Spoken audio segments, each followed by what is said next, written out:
रहेछ मेरो अभागी खपर पाइन मैले काहीँ गएर सफल यो मायाको संसार विचित्र।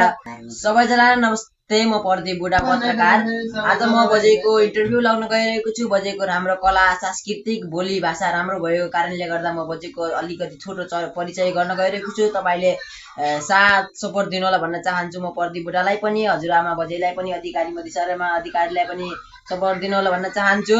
आज ढिला नगरी बजेको छोटो इन्टरभ्यू लगेर बजेको गीत गाउने कला पनि अलि राम्रै छ भन्नुभयो र मैले बजेको इन्टरभ्यू लग्न आएको हो। तपाईले यो भिडियोलाई सक्दो सेयर गरी बजेलाई अलि माथि पुर्याइदिनु होला भन्न चाहन्छु। र बजेको अब ढिला नगरी बजेको छोटो इन्टरभ्यू लग्न जाँदैछु। तपाईँ ध्यान दिएर सुनिदिनु होला, सक्दो सेयर गरी मलाई। बजे तपाईँको नाम के रहेको छ? शुभ नाम? मेरो मोतीछरा अधिकारी। बजेको नाम मोतीछरा अधिकारी रहेको छ। बजे बस्ने स्थान कहाँ रहेको छ? बजे मेरो यो बान्नेबार वार्ड नम्बर मेरो 3, बान्नेबार वडा नम्बर 3 समावेशी टोलमा बस्नुहुन्छ भन्न खबर आइसकेको छ। काटिसक्नु भएको रहेछ। बुढी भए पनि बजेको गीत गाउने कला र सांस्कृतिक अहिलेसम्म हटेको छैन। अनि बजे पहिला बजेको बाल्यकाल कस्तो बितेको छ बजे भन्नुहोस् त। म त पहिला घाँस काट्न जान्थेँ। गाईले खाने पराल, भैँसीले खाने पराल, अनि हामी घाँस दाउरो गर्थ्यौँ। अब सबै गर्थ्यौँ है। अनि दाउरा भारी ठुल्ठुला बोक्थ्यौँ, घाँसको भारी ठुल्ठुला काट्थ्यौँ। अब त्यस्तो छैन। अब गरौँ के है। अब त जिन्दगी भन्ने चिज यस्तै रहेछ। अब सकिन्न। तर यो अहिले सबै उबाजेको त्यो विषेदी हालेर उबाजेको फलफुल खाइयो। यिनी विषेदीले गर्दा अहिले हाम्रो जिन्दगी अलि कमै छ। बजेको अलि दुःख लाग्दो खबर भन्नुभएको छ बजेले।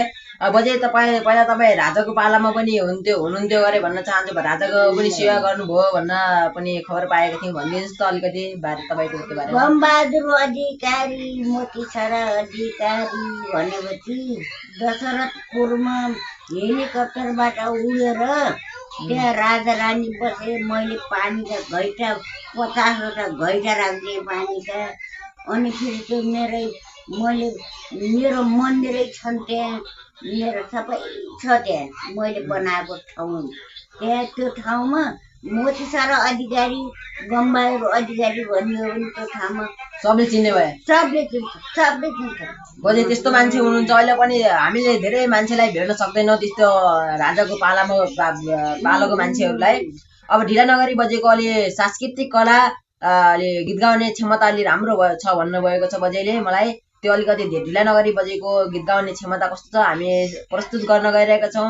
तपाईँले सपोर्ट दिन नबिर्सिनु होला, सेयर गरिदिनु होला एकजनालाई। त बजे तपाईँको गीत गाउने क्षमता कस्तो छ भन्नुहोस् त। गीत गाइदिनुहोस्। अन्तै टुक्का के आउँछ तपाईँलाई? गीत टुक्का सायरी सुन्न पाए मुरली। एकछिन बजे तपाईँले यो कुन गीत गाउँदै हुनुहुन्छ?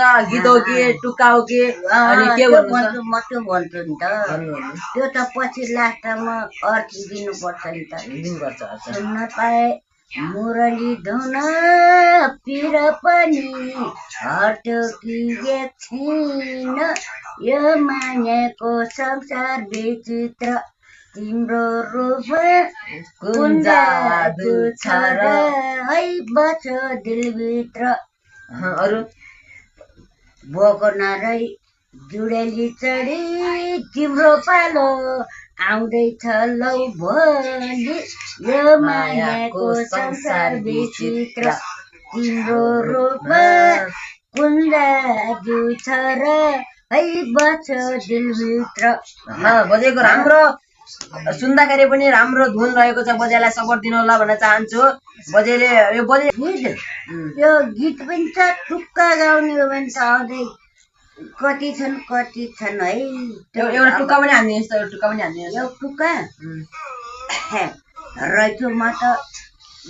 रहेछ मेरो अभागी खपर पाइन मैले काहीँ गएर सफल यो मायाको संसार विचित्र तिम्रो रूपमा कुन्दा जुठो र है बस्यो दिलभित्र त्यो टुक्का 73 वर्षको बजेले पनि यस्तो राम्रो धुन गीत गाउन सक्ने क्षमता छ बजेको अझ पनि अगाडि बढ्न चाहन्छु भन्नुभएको थियो बजेले। अनि तपाईँले पनि बजेको अनि केही कुरा सुनिदिनु होला, अगाडि बढ्नको लागि सपोर्ट दिनु होला भन्न चाहन्छु। बजेले राम्रो गीत गाउनु भएको छ, राम्रो गीत गाउनु भएको छ भने लाइक कमेन्ट गरेर जानु होला भन्न चाहन्छु। अर्को गीतमा अर्को भिडियोमा भेटौँला। हस्त नमस्ते, बाई भनिदिनुहोस् बजे। By by by by by.